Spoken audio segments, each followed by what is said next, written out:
Também viralizou nesses últimos dias, e eu faço questão de trazer aqui para você, uma entrevista dentro de um podcast com o Zema, e isso mostra claramente o quanto esse sujeito é um despreparado. Veja bem, eu sou mineiro, inclusive a gente está fazendo esse lançamento aí da nossa candidatura a deputado federal por Minas Gerais, justamente por desespero, né? Saber que em Minas Gerais a coisa é muito complicada. As pessoas elegeram esse sujeito, elegeram no primeiro turno. Um sujeito que é uma lástima. E aqui eu quero trazer 2 trechos dessa entrevista com o Zema, que ele foi massacrado e mostra claramente o quanto ele é despreparado. Esse primeiro trecho já é assustador, olha só.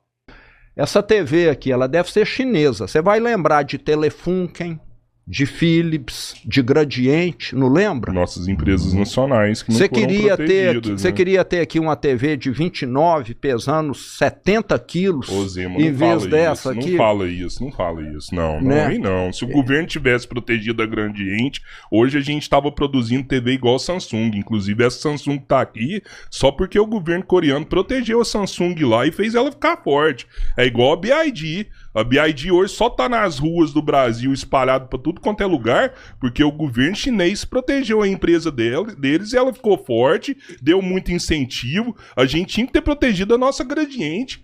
Se a gente tivesse protegido a nossa Gradiente, hoje a TV Gradiente 29 tinha virado de LCD e tava em outros países, só que a gente acabou com ela pra favorecer essa daqui, que só vem aqui, vende pra caralho e leva o dinheiro pra lá. Esse sujeito é um mocorongo. Você vê o tamanho da asneira que ele fala? Aliás, esse podcast, que no início era realmente um podcast quase que de extrema direita, falando sobre questões de direita, na medida que eles foram levando pessoas de esquerda lá, especialmente o Rodrigo, né, conhecido como Rodrigão, ele teve um salto. Ele realmente começou a entender as coisas de uma forma profunda. A resposta que ele dá para o Zema, sendo uma pessoa de direita, é uma resposta perfeita, porque é exatamente isso mesmo. A gente percebe. Aí, e o Zema começa a falar de uma coisa. Você acha que se a gente tivesse com as empresas brasileiras, elas estariam hoje com a TV de tubo? Elas não iriam acompanhar a tecnologia? O Zema tem que ser muito burro para pensar uma coisa dessas. E aí o que ocorre? Nessa mesma entrevista, ele é confrontado com as questões ligadas à segurança pública, que é um dos problemas do Zema em Minas Gerais. E aqui ele passa uma vergonha enorme, porque ele é confrontado com a realidade. Vou trazer mais esse trecho, sempre pedindo para você dar o like no vídeo. Dê o like no vídeo, por favor, e se inscreva no canal. Faça a sua inscrição no canal. Dê o like agora, se deixar para o final você esquece, e esse like é importante, tá bom? Dê o like no vídeo. Dá uma olhada nesse momento em que ele é confrontado. Você acha que está tudo bem na segurança pública, na saúde, na educação e infraestrutura no Brasil? Não, tá. Principalmente aqui em Minas. Então, desculpa. em Minas e no Brasil todo. Araguari está sendo considerada a cidade mais violenta de Minas, então por isso que está a minha indignação. Araguari? 40 homicídios a cada 100 mil habitantes. Hoje, Araguari é a cidade mais violenta do estado de Minas Gerais. É assustador. Eu vou confirmar esse dado depois. Eu não tenho conhecimento disso, e assim, lembrando também os nossos policiais. Vou pedir até a minha equipe ali para confirmar ali. Façam um fast check aí, por favor.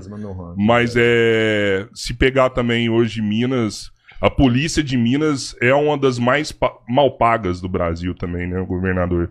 Existe uma questão importante aqui para colocar. Antes do Zema, havia o governo do PT em Minas Gerais, o governo do Pimentel. E o governo do Pimentel passou por uma série de situações muito ruins, inclusive com atraso do pagamento do servidor público. Essa é uma questão que precisa ser colocada de maneira bem clara e sem nenhum problema, e eu pelo menos não tenho nenhum problema em admitir essa questão, né? Independente de qualquer coisa. Existem as justificativas para isso, mas isso de fato aconteceu. Aí entra o Zema, se coloca como um grande administrador e tudo mais, e ele de fato, ele paga em dia o servidor público. Só que tem um problema.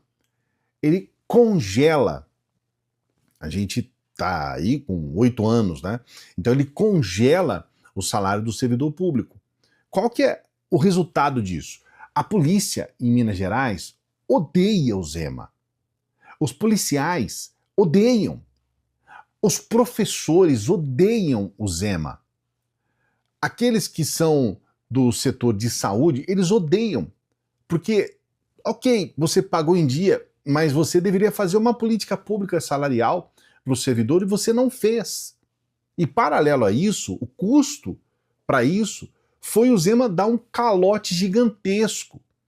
Então o Zema é um enorme caloteiro, foi vendido a ideia de que, nossa, ele é um grande administrador, nada. Foi uma tragédia para Minas Gerais, uma tragédia. E é importante quando ele é peitado numa situação como essa, porque essa é a realidade que precisa ser mostrada.